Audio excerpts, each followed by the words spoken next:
Noite a todos e a todas. Quero agradecer muito a presença de todos, assim como a participação online na nossa atividade semestral da Diretoria de Infância e Adolescência, o sonho e o sonhar na infância.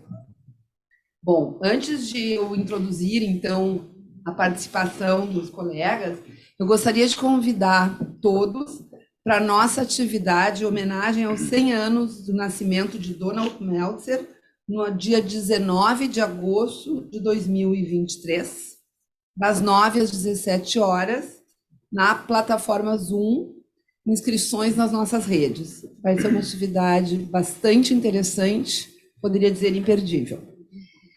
Então,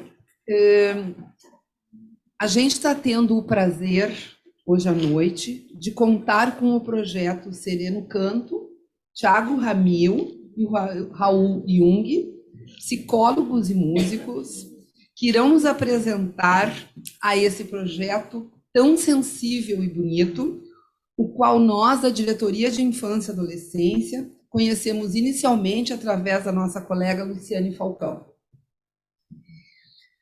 Teremos também a presença do nosso colega, analista de data aqui da Sociedade Psicanalítica, Ruggero Levi, um grande estudioso e autor de artigos e livros sobre os processos de simbolização. É importante que a gente pense, lembre sobre ser fundamental contação de histórias, cantar cantigas, do acalanto para bebês e crianças e a relação entre esse aspecto e o sonhar. É o que iremos discutir hoje. Lembrando que este assunto tem surgido cada vez mais em nossos consultórios, onde temos visto bebês e crianças, também, porque não adolescentes, com dificuldades de dormir e de sonhar. Então, a ideia é começarmos com o Thiago e com o Raul, e depois, então, com o Ruggero. Tá? A palavra é de vocês. Só deixa eu... desculpa, gente, só para dar uma informação, que quem estiver em casa e quiser se inscrever para perguntar, clique no levantar a mão, que vai estar automaticamente inscrito, para depois, então, serem chamados. Um outro assunto importante que a Regina está me mostrando é que nós estamos hoje com a venda presencial do nosso livro, O Objeto Sobrevivente, da Diana Abraham, que esteve conosco recentemente no Simpósio da Infância e Adolescência. Tá bem? É isso. Boa noite. Estou com a voz um pouquinho embargada em função desse tempo, mas eu também vou convidar vocês para experienciar um pouco a dinâmica desse trabalho que a gente vem realizando. Então, vou pedir para a Margarete baixar um pouco a iluminação, que é uma das coisas que a gente sempre faz.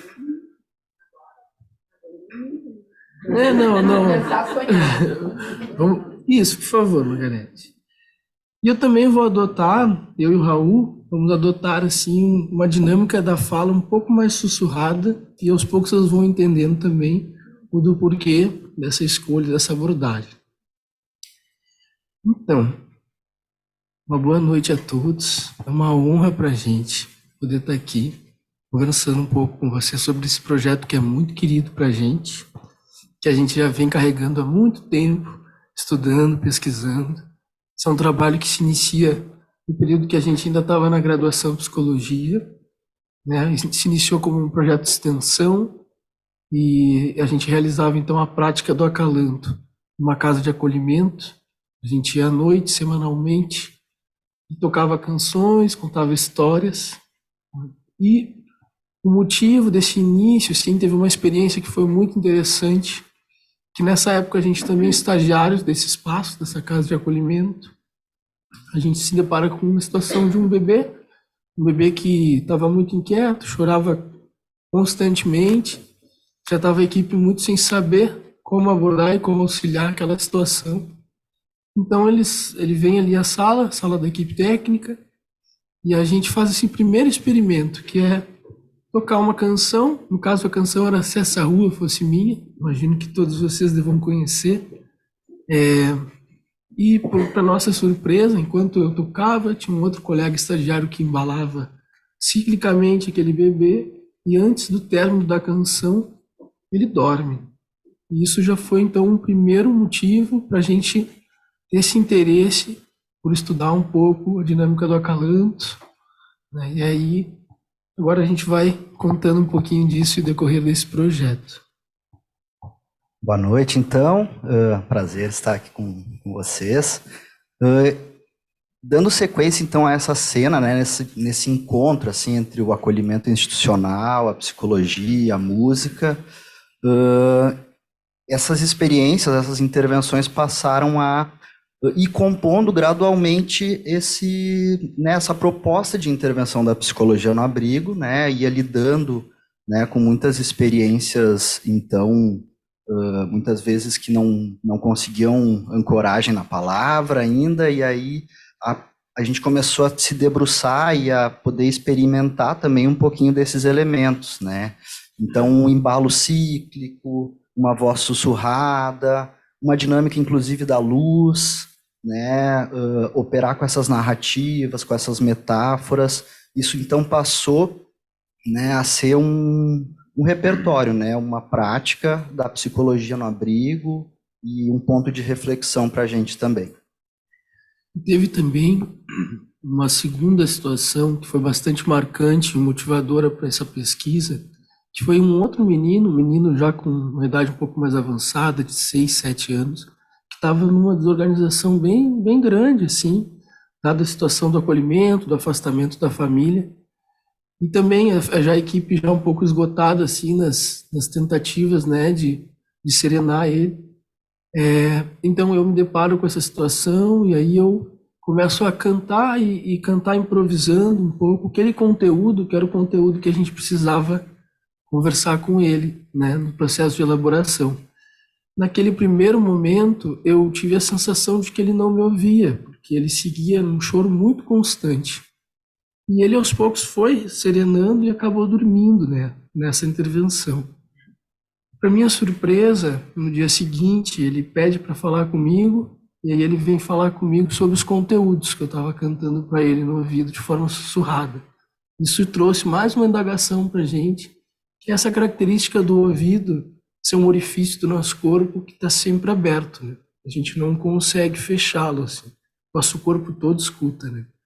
E isso também, então, foi mais um motivador para a gente seguir nessa pesquisa e desenvolvendo o trabalho junto com o Acalanto, né? E aí acho que essa cena a gente escolheu trazer ela também porque ela inaugura, né, uma primeira composição, né, que é uma composição inaugural do projeto, que trata justamente dessa necessidade do crescer, assim, né, que para as crianças é um processo, né. E assim surge, né, então, essa composição inaugural do projeto, né, que se chama Acalanto de Primavera.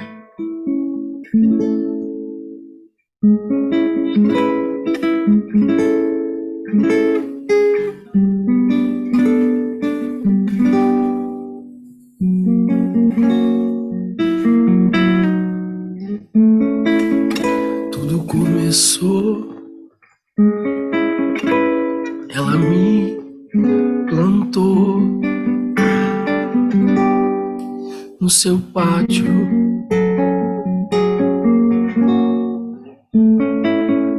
Eu cresci, tive que sair.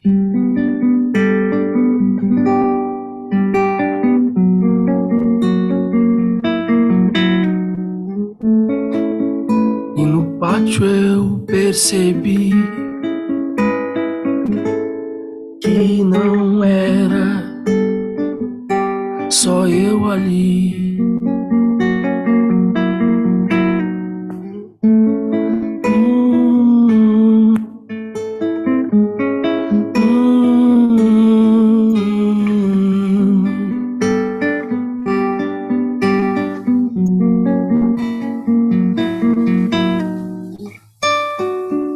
E o inverno chegou ela ficou de trás das nuvens a nos aquecer.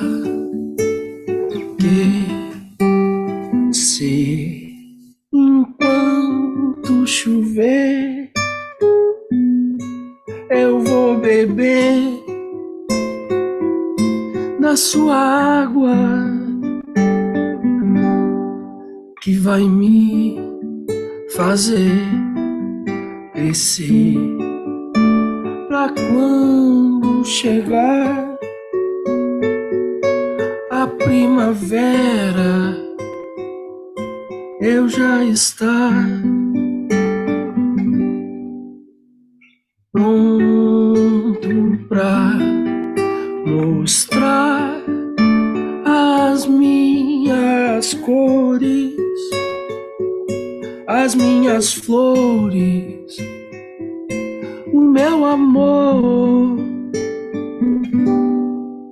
e poder compartilhar.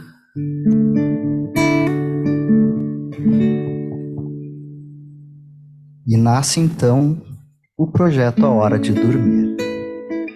Os encontros ocorriam semanalmente, no turno da noite. A oficina era conduzida por nós, um violeiro e outro contador de histórias, que se alternavam na apresentação do conteúdo e na interação com as crianças. No quarto, com a luz baixa, as crianças se acomodavam em suas camas e iniciava a contação de histórias e o entoar das canções de niná. A atividade era sustentada até que todos estivessem adormecidos. Durante o projeto, foram sendo percebidas, a partir das manifestações das crianças, os efeitos da prática. Durante a atividade, as crianças resistiam, boicotavam e traziam questionamentos relacionados às narrativas e às canções. Percebemos que o acalanto funcionava como um dispositivo para que as crianças conseguissem falar sobre suas questões, como o afastamento das figuras de cuidado e a vivência no acolhimento institucional.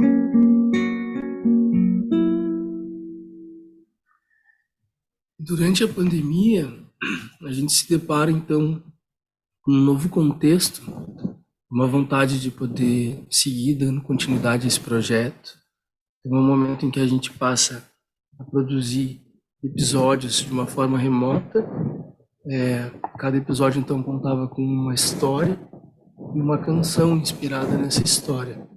Esse projeto ele se amplia então a partir de uma parceria muito importante constituída por um grupo de parceiras, e a Luciane como uma grande parceira, a Márcia Zafari, a Rosimar D'Agostino, no primeiro momento também a Cláudia De Carli, que nos ajudaram então a essa ampliação, né?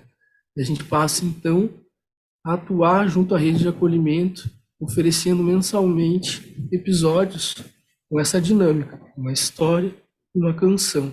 E junto com isso, a gente faz uma série de reuniões com esses profissionais, os educadores, as equipes, né, das casas de acolhimento, sempre falando sobre essas dinâmicas, a dinâmica da luz baixa, da voz sussurrada e principalmente da presença.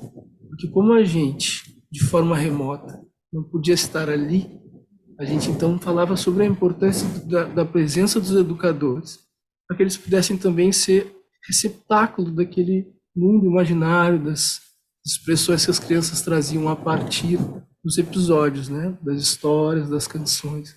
E a gente teve retornos muito positivos desses profissionais, em função, né, assim, com relação à questão da preparação para dormir, dizendo que teve uma melhora significativa na qualidade do sono das crianças, né, esse tempo, às vezes, que era um tempo mais estendido.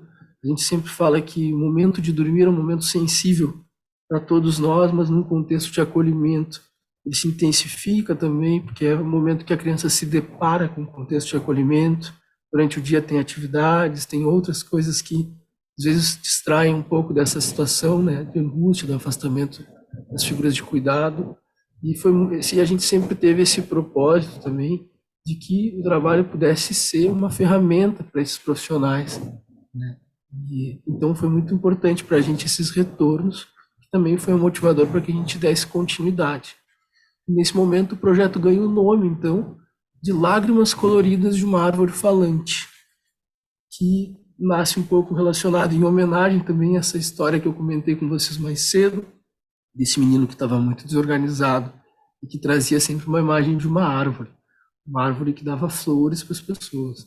Então, foi uma homenagem a essa situação que a gente acabou, né, nominando o projeto nesse momento, As Lágrimas Coloridas de uma Árvore Falante. Depois dessa experiência, né, que estava muito relacionada ao contexto da pandemia, né, mas com esses resultados muito interessantes, né, para a gente, começou então esse processo também de reabertura, né, da possibilidade da gente retomar algumas atividades presenciais.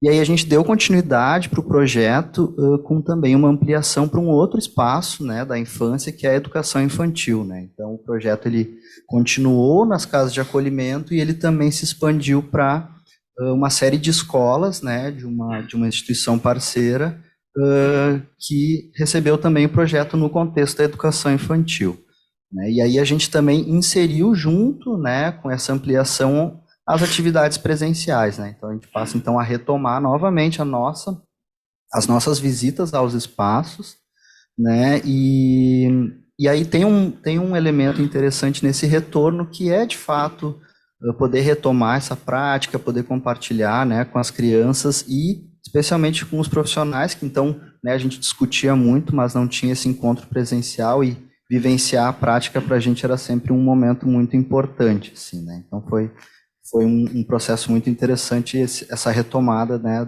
das atividades presenciais nas escolas e nos abrigos. E atualmente o projeto então ganhou uma nova fase, que foi uma fase de ampliação também, no sentido da gente conseguir universalizar um pouco o acesso a alguns desses episódios, né? A gente vem lançando também uma série nas plataformas de streaming, na internet. E essa última série, então, ela conta com convidados na parte da contação de histórias. São histórias que são inéditas e contadas para o projeto. A gente buscou nessa curadoria também trazer um pouco a diversidade assim do estado do Rio Grande do Sul. Então, a gente tem 2 contadoras de povos originários, uma contadora caingangue, uma contadora Imbé-Guarani, que falam em língua materna, né? Então, a gente também tem acesso e contato com essa língua, dentre outros convidados diversos, assim, diversas expressões que são presentes aqui. E hoje a gente, então, consegue, né, disponibilizar para mais pessoas a partir dessa possibilidade. Esse trabalho ele vai ter um lançamento, um show de lançamento, né, agora em setembro. E ele também vai contar com... o fim dele vai se organizar um livro digital, nesse primeiro momento, e também um álbum com essas canções, né? As canções são todas de autoria do projeto, e as histórias, a primeira das histórias, foi uma história que a gente escreveu junto, que o Rob vai falar um pouquinho para vocês, e essas outras são dos convidados, que trouxeram, então, os seus universos para dentro do Sereno Canto. A gente chamou essa história de As Lágrimas Coloridas de uma Árvore Falante, e ela é uma homenagem a todo esse percurso do projeto, né? A gente tenta trazer numa narrativa e numa personagem um pouco disso que a gente vivenciou nesse tempo todo. Então essa é a história da Marcela. A Marcela era uma criança que não via sentido em dormir. Para ela, o dormir era um momento que ela estava, né, ficava imaginando todas as coisas que ela poderia fazer enquanto ela dormia. E aí, uma noite, ela decide fazer um esforço para não dormir. E, de fato, ela consegue. Mas, no outro dia, né, no caminho da escola, ela, muito cansada, acaba se encostando numa árvore para descansar e adormece. Nesse adormecer, ela sonha, e ela sonha, então, com uma árvore falante. Se assusta num primeiro momento e depois começa a se acostumar e descobre que essa é uma árvore que conta histórias, né? Essa árvore passa então a contar histórias, e aí esse sonho, esse adormecer é ressignificado pela Marcela, ela passa a se preparar para dormir, e toda noite então se depara com uma história nova e com um universo novo, né, que ela vivencia ali no sonhar. Nesse percurso ela percebe que essa árvore vai escorrendo algumas gotas pelos seus galhos finos, seu tronco retorcido, e ela vai entendendo que aquelas são as lágrimas dessa árvore. E ela vai percebendo que os tons coloridos que essas lágrimas ganham, eles se produzem a partir de um encontro com o sereno canto. Esse vento uivante que canta ao passar pela árvore, ele produz, né, essa cor, esses tons, né, dessas lágrimas. E a Marcela vai percebendo então que essas lágrimas caem no chão, elas brotam e se forma ali em volta um bosque colorido dessa árvore. E com o passar do tempo, certo momento, a árvore então dá uma tarefa para Marcela e oferece para ela um livro em branco e convida ela a registrar todas essas histórias que ela ouviu. Ela passa a registrar, produzir esse livro. E quando esse livro está pronto, a árvore se despede dela, né, como um último encontro, e dá a ela, então, a responsabilidade de seguir transmitindo essas histórias que ela ouviu, que ela aprendeu, né, ao longo do seu sonhar. Ela, então, Marcela, reúne todos os seus conhecidos na sombra dessa mesma árvore e conta as histórias que ela escreveu, que ela ouviu. E convida a todos, então, também a aprender, a partir dessa escuta, a continuar transmitindo, né, essa experiência. E nesse momento é o momento em que a gente une assim, um pouco dessa narrativa com a história e os objetivos do projeto, né, que é poder transmitir, né, e poder valorizar o sonhar, valorizar o dormir, né, valorizar a musicalidade que tem, né, na nossa voz e nas nossas narrativas.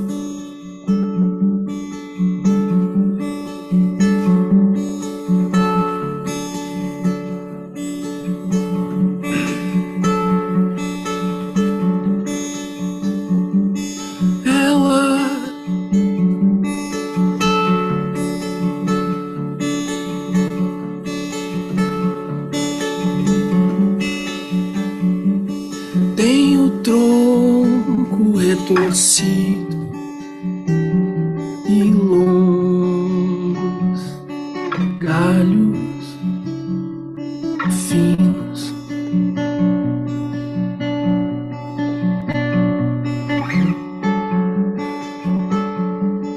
Ela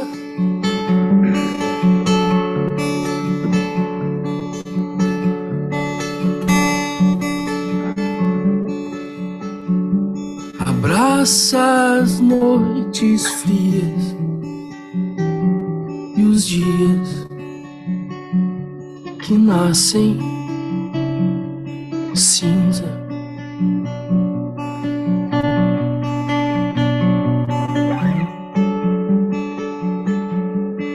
Ela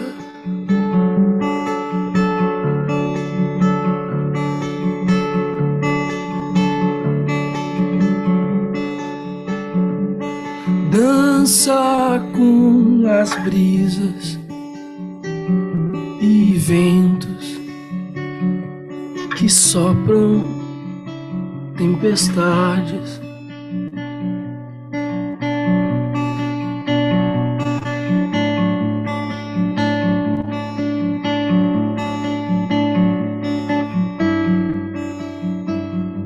E quando o dia dorme,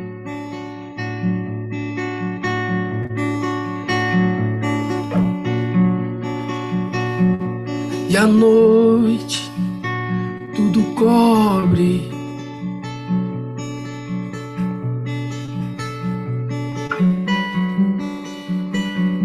sereno lhe recobre.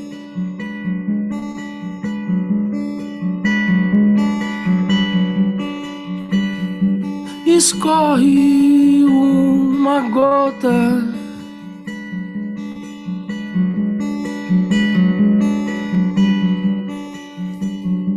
que corre pela folha.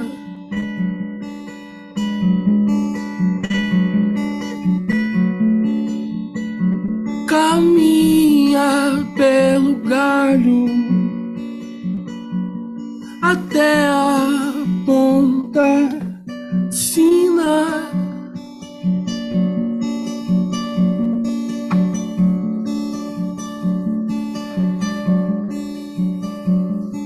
A chorar uma lágrima colorida,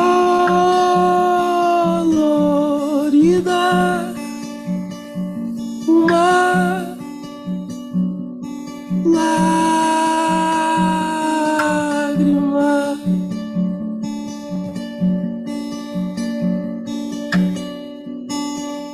Cada gota era um conto, cada conto uma gota, cada gota uma história que embalava o sono, cada cor um encanto, cada encanto era um sonho, cada sonho um escudo pra quem anda no escuro.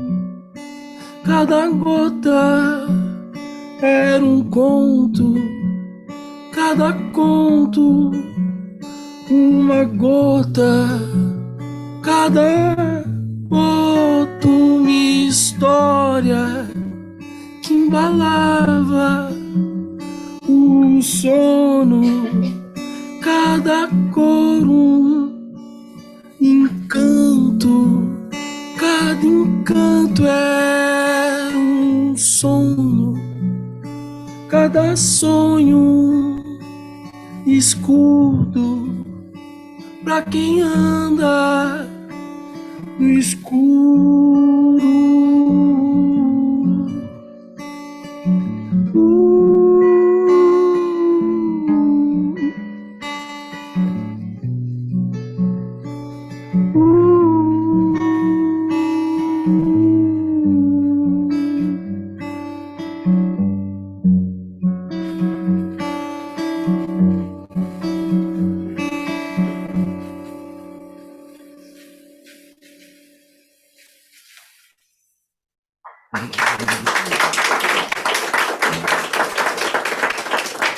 Peço desculpa pela voz, minha voz está super carregada, mas ainda assim me esforcei aqui para conseguir cantar um pouquinho para vocês, mostrar os acalantos do projeto.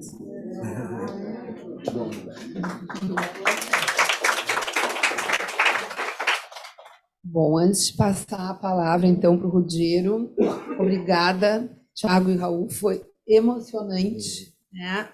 Obrigada por vocês nos oferecerem esse clima tão convidativo, um sereno sonhar.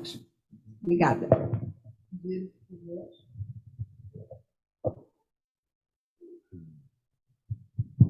Bom, na verdade, eu acho que o Raul e o Thiago são encantadores de crianças e de adultos, tá? E eu, na verdade, eu estou sonhando já, tá? E eu não sei se eu estou acordado ou se eu estou adormecido, tá? Ou talvez os dois, um pouco adormecido e um pouco acordado. Bom, o Sereno Canto é poesia pura, tá? E a poesia, como a gente sabe, toca e embala a alma da gente. E que bom que o Thiago e o Raul nos propiciaram essa experiência aqui, que muito mais do que apresentar um trabalho, é nos promover uma experiência vivida, uma experiência sentida, tá? Uma experiência estética, tá? Então, eu vou tentar falar de uma forma que não rompa demais, vamos dizer assim, o clima dessa experiência estética, né? Que a gente possa, de alguma forma, seguir desfrutando da beleza desse trabalho e da beleza dos sons e a beleza das letras, né? Mas eu vou falar um pouco de psicanálise também, né? Eu inicio com um paradoxo bioniano. É preciso adormecer para sonhar ou é preciso sonhar para adormecer? E como todo paradoxo, é melhor a gente não resolver ele, né? Para não perder a riqueza dele, né? Porque é verdade que é preciso adormecer para sonhar e é verdade que é preciso sonhar para adormecer. Aliás, como já dizia o nosso velho amigo Freud, né? E a capacidade de sonhar é o que permite que nós diferenciemos fantasia de realidade, o mundo das coisas e a sua recriação no mundo imaginário de cada um de nós. E a capacidade de sonhar é o que permite a gente diferenciar o sono da vigília. Depois a gente pode conversar melhor sobre isso. Claro que eu me refiro ao sonhar propriamente dito, que é o sonho noturno, né? E ao sonhar, entre aspas, de transformar criativamente em símbolos as nossas experiências no mundo. O Bion disse que é preciso que a gente sonhe a realidade para que a gente possa recriar a realidade dentro de nós, né? E a nossa função onírica, que ela é diuturna, ela funciona dia e noite, ela está permanentemente sonhando as nossas experiências, né? Então, enquanto nós estamos aqui falando, a nossa função onírica está processando isso e está armazenando isso sob forma de representações na nossa mente e que talvez de noite a gente forme um sonho propriamente dito sobre essa experiência. Talvez a gente sonhe de noite que nós estávamos sentados assim, ao lado de uma árvore, né, colorida, né, com dois encantadores espíritos, né, e que seja um sonho reparador, né? Pode ser que a gente sonhe isso de noite.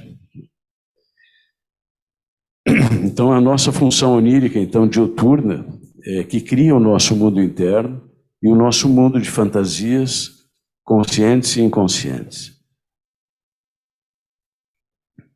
E é o que permite, então, dormir e estar acordado, como eu falei antes, diferenciando claramente o que é o mundo dos sonhos e o que é o mundo da realidade. E essa é a criatividade primária do ser humano, né? Como já dizia o Winnicott, né? No Antigo Testamento, em Gênesis, na mitologia judaica da criação do mundo, em meio à escuridão e ao caos, Deus disse: faça-se a luz, né? E fez-se a luz. E Deus disse: faça-se a separação das águas e do firmamento. E assim se fez, e assim por diante. Essa é uma ilustração bíblica, mítica, do poder da palavra ao criar as coisas na mente humana. Na verdade, o poder da simbolização obtida pela função onírica na criação do mundo interno. Quer dizer, todos nós somos um pouco Deus, né? Porque através da representação a gente cria um mundo, só que é o mundo interno. E a gente separa as coisas, a gente discrimina as coisas. Somos todos criadores, então, ao criar a representação das coisas no mundo psíquico. Representar é criar a coisa no mundo interno. Sonhar é criar símbolos e narrativas no universo simbólico do sujeito que lhe permite atribuir significado às experiências, para que as experiências não sejam coisas cruas, para que elas adquiram significado dentro da gente. E por isso sonhar, noturno e diuturno, ele é tão essencial, noturno e diurno é tão essencial. Por isso o trabalho, então, do Tiago e do Raul, ele é tão essencial. Ele permite que as crianças sonhem e durmam, ou durmam e sonhem, suas experiências de vida, suas perdas, seus eventuais ganhos, e assim recriem dentro de si aquilo que perderam. Muitas vezes perderam o amor e o cuidado dos próprios pais. E muitas vezes sofreram um abandono de todos, né? Não só dos pais, mas do Estado, enfim, do mundo, né? E perderam demais. Eu acho que ganham muito ao experienciarem o trabalho do Raul e do Tiago. Eu estava lendo um livro do Tivitarese, que se chama Objetos Sublimes, né, junto com colegas de um grupo de estudo, e no capítulo 4, eu me deparei com ideias a respeito do ritmo e da voz que falam muito do trabalho do Tiago e do Raul. A importância do trabalho deles vai muito além do significado semântico das palavras, das letras, embora sejam essenciais também as letras. Vamos começar com o Winnicott, uma frase dele citada pelo Tivitarese que me parece genial. Eu vou ler bem devagarinho, quase sussurrando, para que vocês possam sonhar essa frase. O Winnicott diz assim, ó: pertencente a esse sentimento de desamparo no nascimento, está a natureza intolerável de experimentar algo sem qualquer conhecimento de quando terminará. É por essa razão fundamental que a forma na música é tão importante, pois, por meio dela, o fim está à vista desde o início. Ou seja, aquilo que parecia interminável, aquilo que parecia sem forma e sem limites, através da música e do ritmo, e vocês reparem, né, que o ritmo e aqui os compassos, vamos dizer assim, das músicas, eles se repetem, se repetem, e se repetem, e se repetem. Então, eles iniciam e terminam, iniciam e terminam. E para o Tivitarese, e para o Agamben também, que é um filósofo, esse é o primeiro elemento subjetivador do ser humano, que é a organização de limites temporais. Daquilo que inicia vai terminar, ou seja, as coisas, não há o infinito, o sem fim. É finito. Claro que há o infinito, mas há a experiência organizadora de que as coisas que iniciam se terminam. O ritmo, então, segundo o Agamben, ele consiste em uma divisão e uma parada. Assim, uma peça musical, embora ela esteja de alguma forma no tempo, percebemos o ritmo como algo que escapa da fuga incessante dos instantes e aparece quase como uma presença de uma dimensão atemporal no tempo. Da mesma forma, como estamos diante de uma obra de arte ou de uma paisagem banhada pela luz de sua própria presença, percebemos uma parada no tempo, como se fôssemos subitamente lançados em um tempo mais original. Mas esse estar preso nesse tempo é também um estar fora, um êxtasis. Êxtasis quer dizer estar fora de si. Né? Nós estivemos fora de nós aqui. Tá?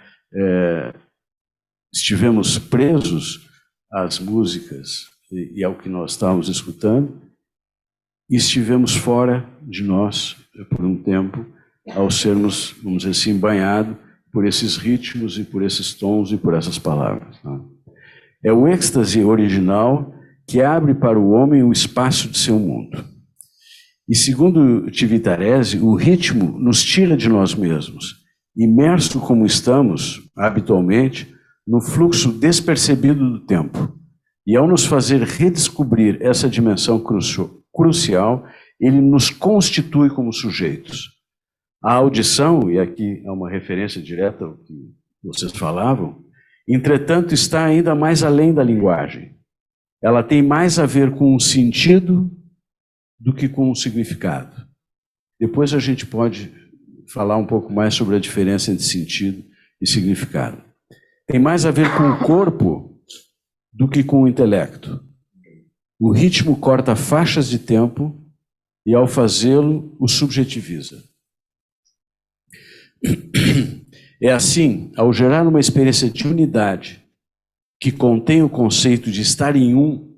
O conceito de estar em um é um conceito do Bion, que em inglês é attunement, Quer dizer, to be one in a moment, tá? Ou seja, ser um num determinado momento. Então, essa é a experiência, por exemplo, que a mãe tem com o bebê seguido, onde os dois sentem que constituem uma unidade. Na relação analítica, às vezes temos a felicidade de ter essa experiência, de estarem um, ou seja, os dois estarem experimentando a mesma vivência, a mesma experiência. E aqui nós tivemos um pouco de Atwaterman também, quer dizer, de estar em um, estar numa unidade, dizer, coesa em torno dessa experiência estética. Tá? E é assim, ao gerar a experiência de unidade, que contém o conceito de estar em um, que o objeto, mas também a arte, cumpre a tarefa de ordenar as múltiplas representações do bebê.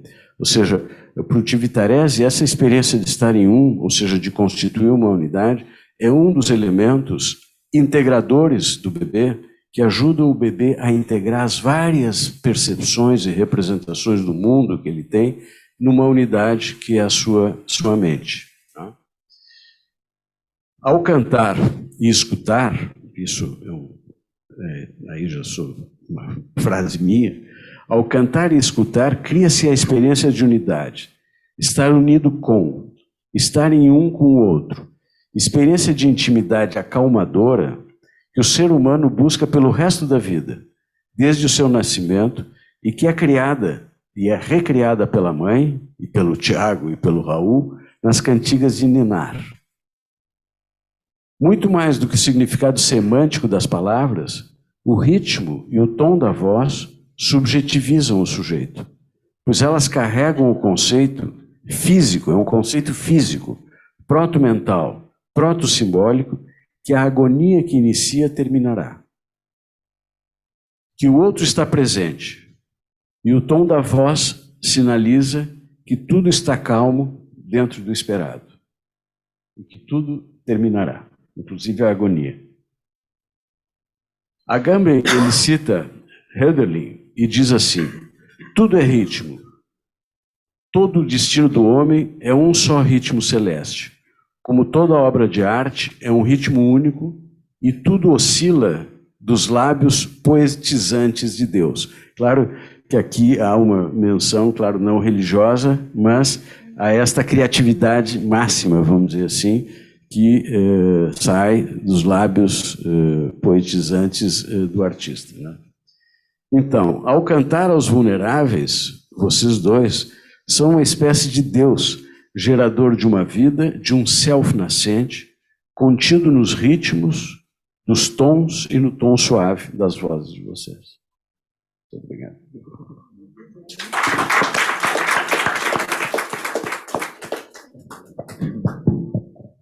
Bom, que noite, que experiência estética que vocês estão nos oportunizando.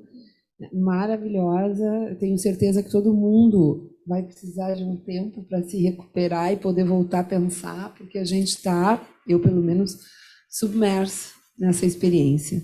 Obrigada, Ruggiero, excelente. Então, agora abrimos para questões, comentários de quem está presente e de quem estiver nos assistindo desde casa. Magali, tu pode vir aqui para... Pode. Para as pessoas de casa poder ver.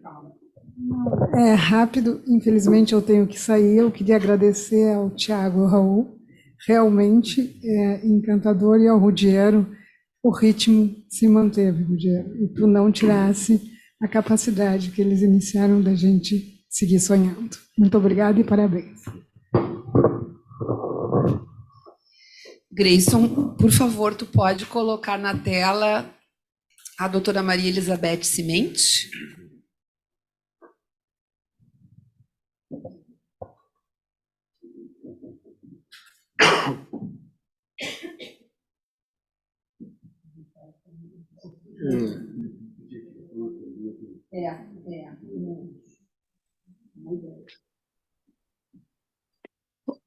Oi, Beth. Gente. Posso falar já? A palavra é tua. Olha, eu também, como a Magali, eu queria cumprimentar muito a sensibilidade do Tiago e do Raul, e a continuidade que o Ruggiero conseguiu dar a partir do trabalho que eles mostraram, assim, ao vivo e a cores para nós, porque a gente foi se acalmando. E eu lembrei muito do trabalho da Doutor com bebês, que ela falava com os bebês e os bebês aliviavam os sintomas dos bebês, também bebês institucionalizados, também bebês. Vocês devem conhecer esse trabalho super bem, né? Que pode ser um dos inspiradores, né? E do livro Corpos que Gritam também, que é uma conversa com os bebês através do tom da voz, do ritmo da voz e do que nós, enquanto pessoas, podemos passar ou não para um bebê, né? Ou passar de um modo diferente. Então, a sensação que dá é que vocês estão abrindo assim um universo que a psicanálise tem muito a aprender ainda, né? E a contribuir também. E eu fiquei escutando vocês, e vocês são psicólogos, né? Aí lá pelas tantas eu pensei, não é por nada que o Freud transformou uma ciência que era muito mais positivista em psicologia, porque realmente é uma área que se pode lidar com estes sentimentos, sensações, e o psíquico e o pensar, né? E eu achei muito bonita também a costura que o Ruggiero fez depois, trazendo conceitos psicanalíticos que podem sedimentar a experiência e dar mais sentido ainda a ela. Bom, eu queria só dizer para vocês, continuem sonhando, e os sonhos de vocês são lindos, e cumprimentar. Cumprimentar também a Kátia pela iniciativa, que é uma mesa, assim, fantástica. Um abração. Boa noite. Nós temos mais uma colega de casa, acho que a gente aproveita e depois trazemos de volta, que é a doutora Alicia Elizondo. Grayson, por favor.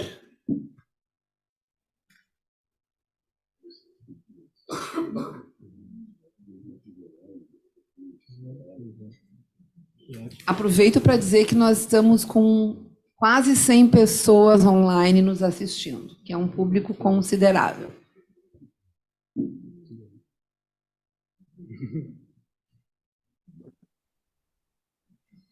Doutora Alicia, pode abrir seu vídeo e seu microfone, por favor.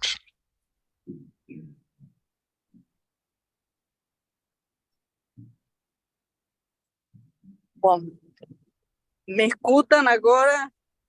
Não tivemos ainda, Alicia. Sim. Boa noite, está meio escuro. Boa noite a todos. Boa Parabéns noite. pela mesa. Eu acho que tanto Tiago como Raul trazem um verdadeiro trabalho preventivo. Eu só queria contribuir com algumas questões, porque a canção de Ninar repete a estrutura do Manies da mãe. Uma mãe suficientemente boa, quando fala com seu bebê, fala em Manies. E este Manies é fundamental, tanto que quando a gente não lo observa na relação da mãe com o bebê, este é um dos riscos de autismo, né? Também queria contribuir dizendo, da mão de Ruggiero, que a canção de Ninar tem uma estrutura muito similar a lo que é o ritmo cardíaco de la mãe, né? E que a possibilidade de embalar al bebê corporalmente, né? Donde se coloca en los brazos en una concavidad que repete a situación do útero, permite que la crianza tenga una vivencia corporal, sensorial, propioceptiva de integração quando a criança se sente com angústias catastróficas, que são piores que as de morte, né? Então, eu acho de que o trabalho de vocês tem um valor, inclusive um valor preventivo, porque vocês se oferecem como objetos estéticos, e isto desperta não só a possibilidade de sonhar e de simbolizar como essa criança maravilhosa, né? Que despliega tudo isto a partir de estar dormida na árvore, mas também, fundamentalmente, a possibilidade de pensar, porque os bebês que não têm tido isto, logo vão ter tremendos problemas em la alfabetização e mundo fora, né? Vocês lhe dão uma experiência de que a vida vale a pena ser vivida porque tem alguém que acolhe, né? Alguém que segura. E isto é fundamental. Então, parabéns a todos. Muito obrigada. Obrigada. Obrigada, Alicia. Eu acho que agora eu dou a palavra para a mesa, depois a Lu Falcão e voltamos, enfim, uma nova rodada. Não, eu gostaria de comentar um pouco essa questão do ritmo que tu trouxe, né, de que também se falou, assim, que esses elementos que a gente, né, traz para a prática do acalanto, né, tanto a voz sussurrada, eu sempre gosto de falar, e é um exemplo bem prático, assim, quando a gente faz esses movimentos com as professoras, com os educadores, de que a voz sussurrada, ela te convoca para vir mais perto, né? Se eu falo mais forte assim, eu te empurro para longe, né? Mas se eu falo mais assim, eu vou te trazer na tua atenção, é um convite ao silêncio. E o ritmo, não é à toa que o ritmo ele é constante e ele é estável, porque ele traz uma segurança, né? Da presença e da ausência. Então ele vem e vai, vem e vai. E não que isso seja uma regra, né? Pode ser que tenha alguma criança que goste de dormir ouvindo um jazz totalmente quebrado. Bom, pode ser. Mas é muito comum, inclusive, ouvir de relatos assim, de músicas, que às vezes nem são exatamente cantigas de ninar ou canções, né? Ou acalantos, mas que tem essa característica. Por exemplo, assim, o reggae, vou pegar o exemplo do reggae, que é uma coisa bem marcada de tempo, de presença e ausência, né? Ele vem e vai, vem e vai. E muitos relatos, assim, de que músicas que têm essa característica, elas auxiliam, porque elas dão uma segurança. Tu sabe que o ritmo, né, ele se mantendo constante, ele cria uma atmosfera de segurança, assim. Então isso é uma coisa que ela é proposital, né? E também se falou sobre o embalo. O embalo também tem ritmo, né? E esse toque, ele também aproxima com o pulso da mãe, né? E a gente, eu gosto de dizer que o ritmo, ele também está no nosso corpo, né? A gente, quando vai falar com os professores, a gente sempre fala um pouco esse exemplo de que se alguém chega com um ritmo acelerado, ele também se propaga no ambiente. Quando a gente consegue ralentar esse ritmo, a gente também cativa os outros com um ritmo mais lento. Então, ele é algo que também se propaga e gera efeito, né? Então, eu acho que a música tem esse efeito sobre o nosso corpo, né? Se provavelmente a gente ouvindo uma música com um ritmo mais lento, a gente também reduz um pouco o ritmo do nosso pulsar, né? Porque eu acho que isso são coisas que atravessam esses elementos, né, da nossa prática, que também tiveram nessa pesquisa que a gente fez junto ao Acalanto, e que eu acho que conversam muito com esses elementos que tu trouxe, né, e que perpassam essa prática do Acalanto, assim. Então, é algo íntimo, né? E tem um complemento a isso também, que eu acho que é uma questão que eu sempre trago também quando a gente vai nos abrigos, nas escolas, que são a transmissão dos valores, né? O Acalanto, ele tem algo da gente compartilhar compartilhar significantes, né? Então, assim, eu sempre gosto de tocar essas músicas, mas em algum momento eu toco Se Essa Rua Fosse Minha, e eu faço uma amarração com a minha mãe, aqui, com a minha avó, que canta, né, aos 97, lá ela canta pra gente, e mantém isso como algo, né, muito presente na memória, apesar da memória se esvair um pouco, a canção permanece, né? Então, e as crianças adoram isso. Eu me lembro que a mãe cantava uma música para mim em inglês, né? Que era uma das poucas músicas que a mãe ainda lembrava no violão. E eu, te lembra, Raul, que a gente no abrigo eu falava disso, e aí tu vê a questão que eu acho que também conversa com essa, que não é tão simbólico, e sim de uma outra esfera, né? Porque as crianças muitas vezes me pediam para tocar essa música. E claramente elas não entendiam a letra, mas elas sabiam que tinha um valor para mim que eu estava compartilhando com elas. Então, assim, mais para trazer dessas coisas que eu acho que são pontos sensíveis assim, né, desse trabalho. Sim. Queres comentar alguma coisa?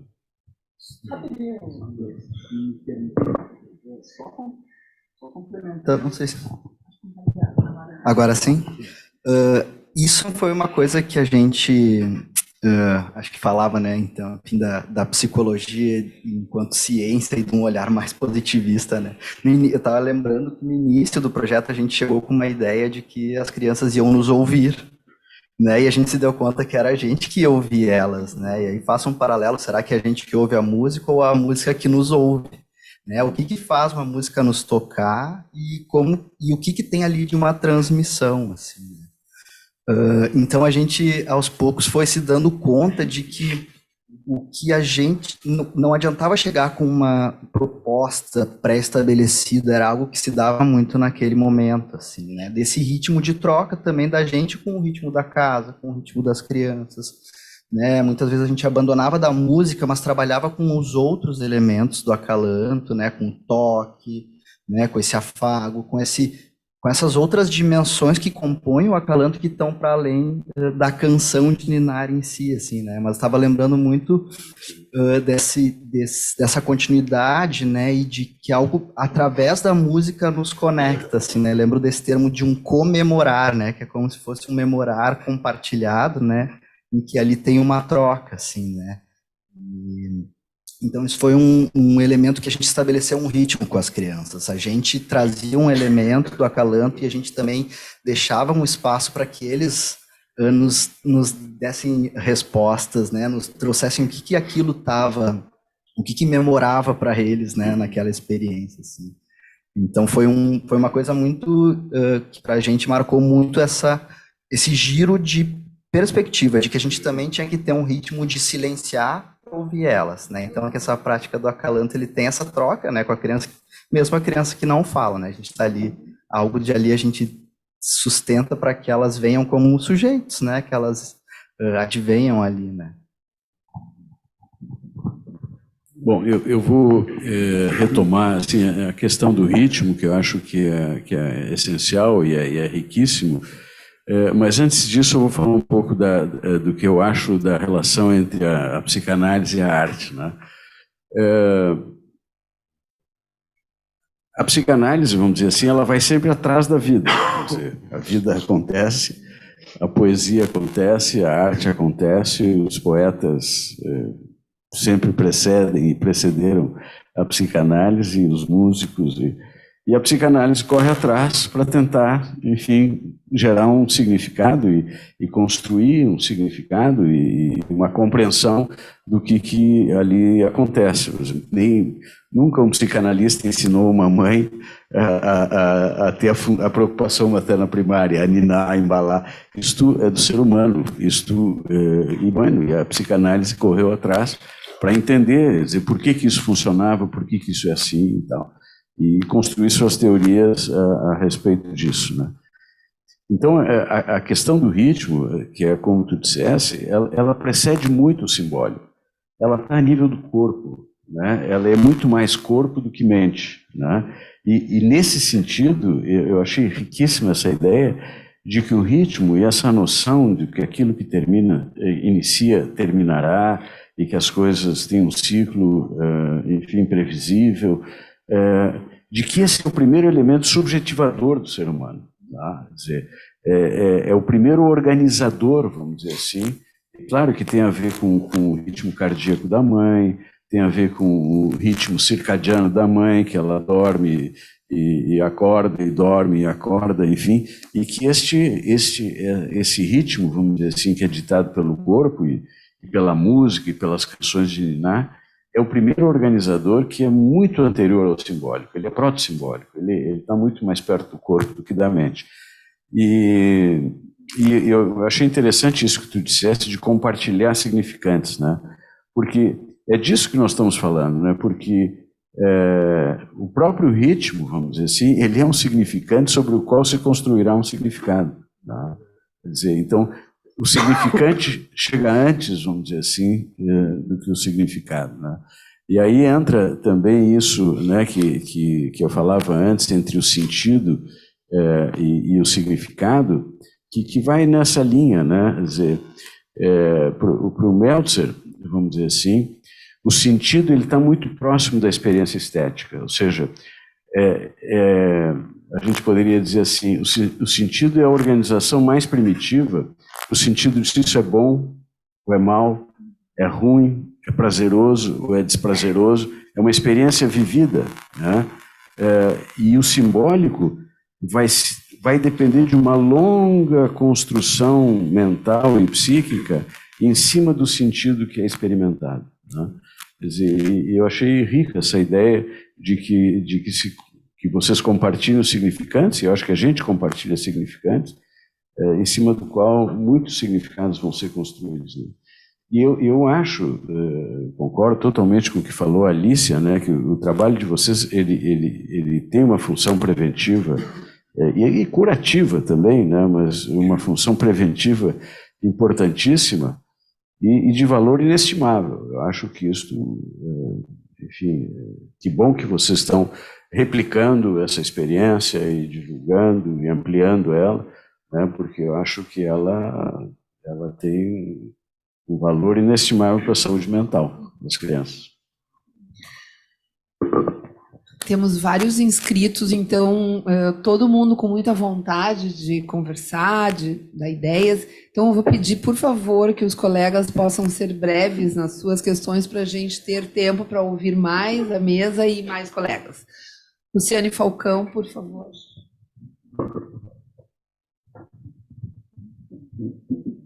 Vou tentar ser bem breve. Mas primeiro, poder expressar minha enorme satisfação de estar com vocês aqui. Os comentários do Rogério também entram nesse circuito de todo esse entendimento. Eu quero dar só um pequeno depoimento. Foi antes da pandemia, não foi, Tiago? Foi. Tiago chegou lá em casa um sábado de tarde, com este projeto andando, né? Vocês tinham escrito, acho que no final da faculdade, da psicologia, um trabalho fantástico, né, e todo ele embasado em conceitos psicanalíticos. Eu acho importante a gente trazer isso, que é acrescido de toda essa sensibilidade que eu não preciso nem colocar em palavras, né? O Tiago chegou lá em casa num sábado de tarde e me apresentou isso. Eu fiquei encantada e eu disse, exatamente o que tu acabaste de dizer e que a Alicia citou. Eu disse assim, olha, vocês têm uma técnica terapêutica. Isso que vocês estão criando, isso que vocês estão apresentando é uma técnica terapêutica. E eu disse, em algum momento a gente vai chegar com ele na sociedade. Estamos aqui hoje, acho que 4, 5 anos depois, enfim. Então, eu acho que ele é um método terapêutico, sem sombra de dúvida, né, com elementos técnicos, mas que envolve todos os elementos da subjetivação. São crianças, né, acho que é importante, o primeiro lugar de vocês eram crianças de acolhimento, né, quer dizer assim, são crianças que são retiradas das famílias, né, e que através do serviço social vêm para este abrigo, né? Então, são crianças certamente traumatizadas, né, e que têm essa possibilidade. Eu me lembro daquele menininho que chegava no violão, que era uma criança super agitada, e que precisava tocar, né, no violão também, e vocês com seus acolhimentos, né? Então, eu acho que assim, uma enorme satisfação a gente poder ter vocês como criadores dessa técnica, o trabalho que iniciou numa casa de acolhimento, Aí entra a pandemia, eu digo, ai, e agora? Como é que isso vai... Os guris, né? Os guris conseguiram criar, né, toda uma... Vocês gravavam em casa, né, no estúdio, conseguiram colocar isso, e a partir daí também teve uma certa facilidade para essa multiplicação. Né? Facilidade, mas obviamente que todo um trabalho deles para que as instituições... E hoje, né, de uma certa forma, já está também na educação infantil. Então, eu só tenho que dizer parabéns, parabéns, parabéns. A gente te agradecer, porque a Luciana é uma parceira fundamental assim, desse projeto. Né? Se não fosse por ela, eu acho que acabou a bateria do meu. Enfim. Vou ver se esse aqui funciona. Esse aqui eu acho que vai funcionar. Mas muito grato, sim, porque realmente a Luciane foi fundamental para que a gente conseguisse ampliar mesmo essa atuação, né? A gente é muito agradecido também por essa parceria. Diego, tu queres fazer algum comentário ou podemos... Tá. Então, Grayson, por favor, vamos passar a tela. Eu acho que podemos passar os 3 próximos colegas, até porque o tempo já está quase no final. Então, é a doutora Mary Wolff, Josefina Finzi, doutor Nazur Vasconcelos.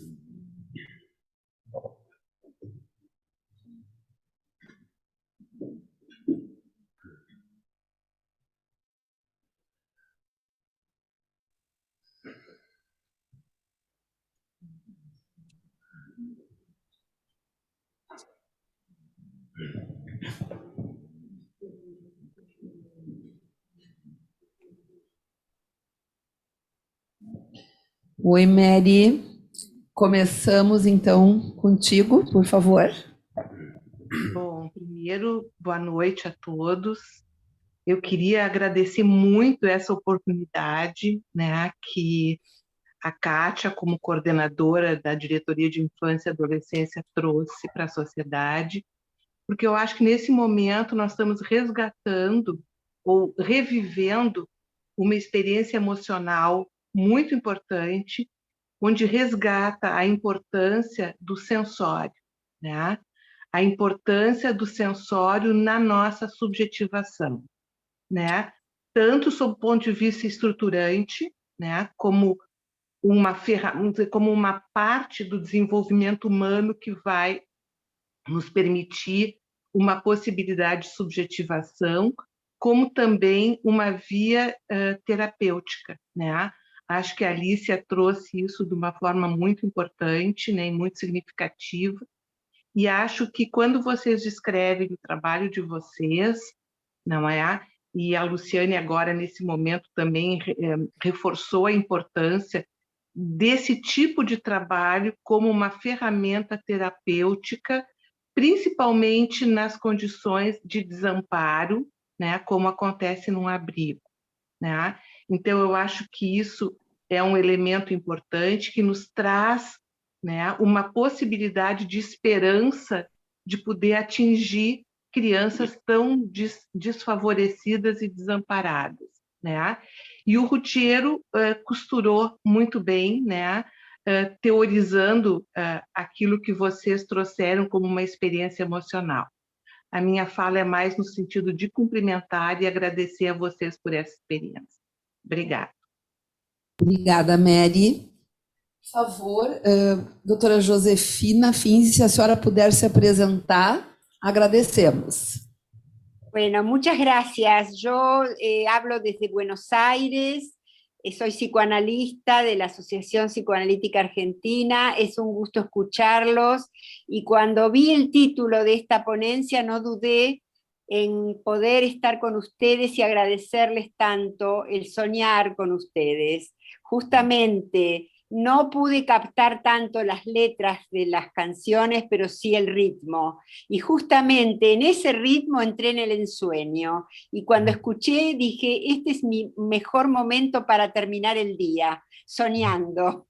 Así que como me dedico a las mamás y a los bebés, vengo también de esa línea de trabajo rítmico, de poder tener una sensación junto a la mamá y al bebé que están en ese lenguaje privilegiado. Por supuesto que esta es una experiencia estética de la cual tenemos que alimentarnos día a día, porque tenemos muchas situaciones de riesgo personal en nuestro trabajo, en nuestro mundo, y justamente para darle creatividad a la vida del bebé.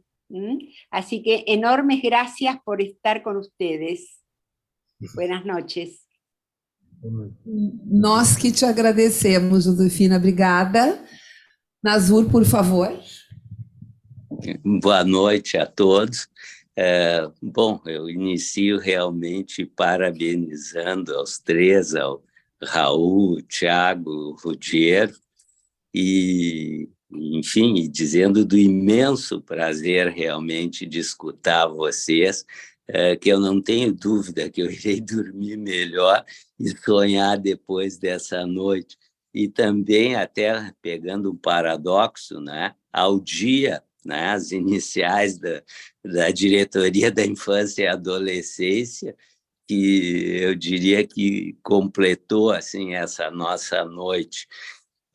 E queria também trazer um aspecto, né, que o Ruggiero assinalou do papel do ritmo, né, que, enfim, a música, a melodia que permite que as palavras sejam escutadas.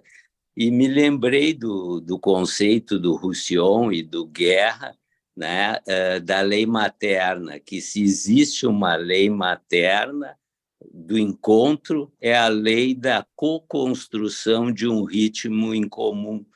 E a mesa de vocês co-construiu um ritmo maravilhoso na atividade.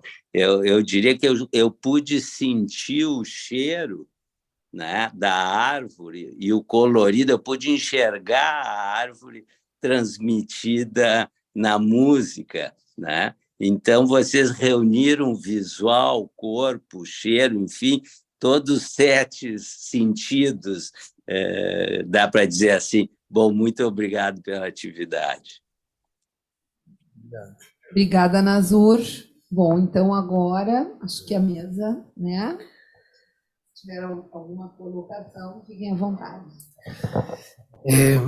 Não, com relação à fala do Nazur, que é uma coisa que também eu acho de grande valor, assim, que na experiência, né, também no dia a dia, a gente, além dessa experiência prática com o Acalanto, eu e o Raul fomos colegas também como psicólogos, né, nessa casa de acolhimento. Eu tive lá 4 anos, o Raul teve lá mais ou menos esse período também, né? E uma coisa que foi muito interessante também como uma prática que se estendeu um pouco para além desse contexto mais específico da prática do Acalanto, foi utilizada a musicalidade para auxiliar no âmbito da elaboração de algumas dificuldades, de alguns processos, né?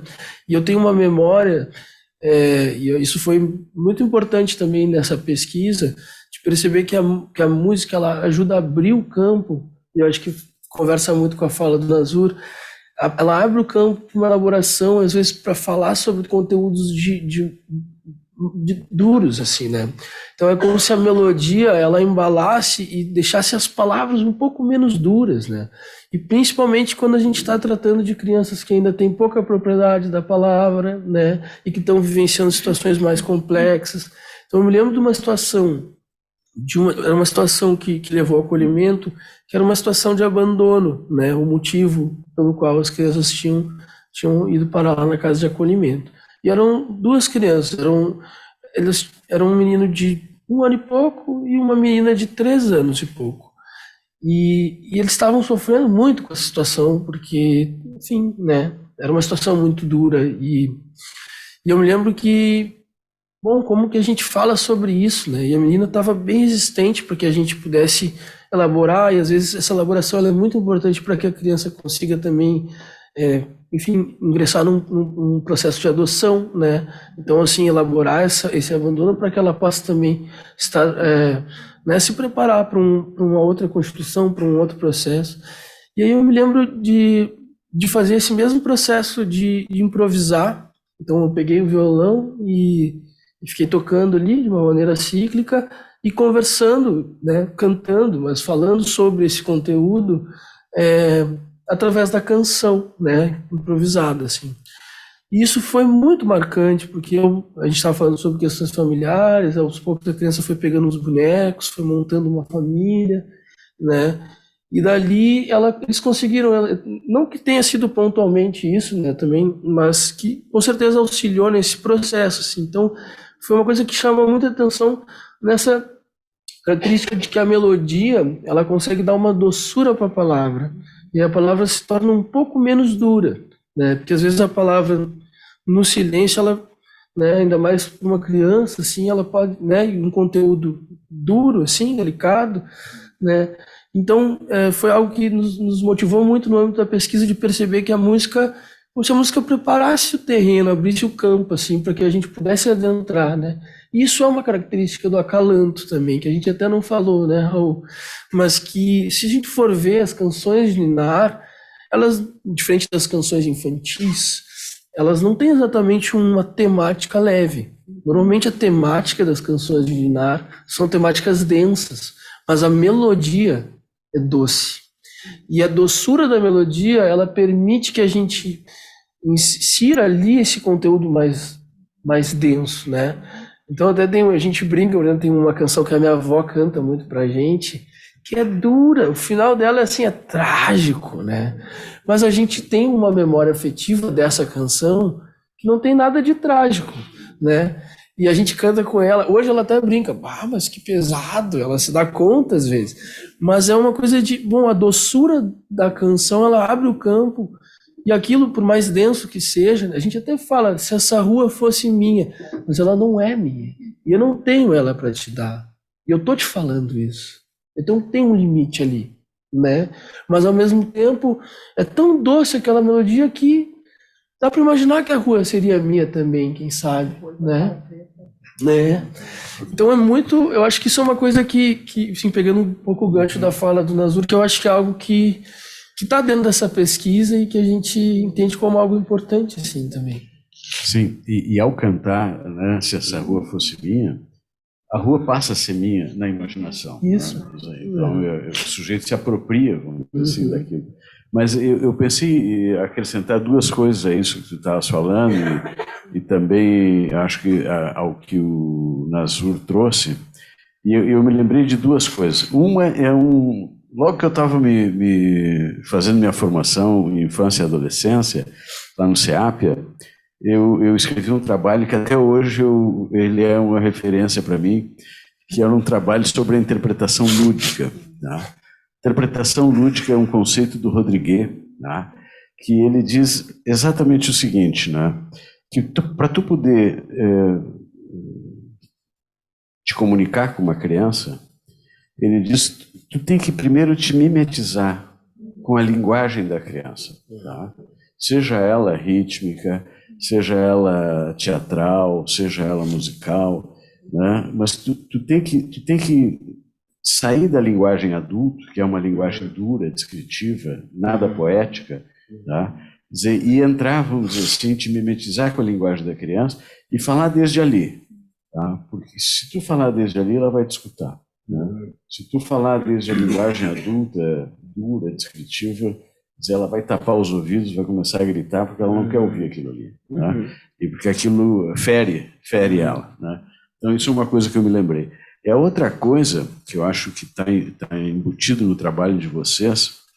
Eu me lembrei, nós temos uma atividade que é uma imersão clínica que a gente chama de Working Parties, que são workshops clínicos onde a gente mergulha dentro de uma situação analítica e o grupo não tem informação nenhuma sobre o paciente, e o trabalho do grupo se baseia principalmente sobre o sonhar do grupo sobre aquele material.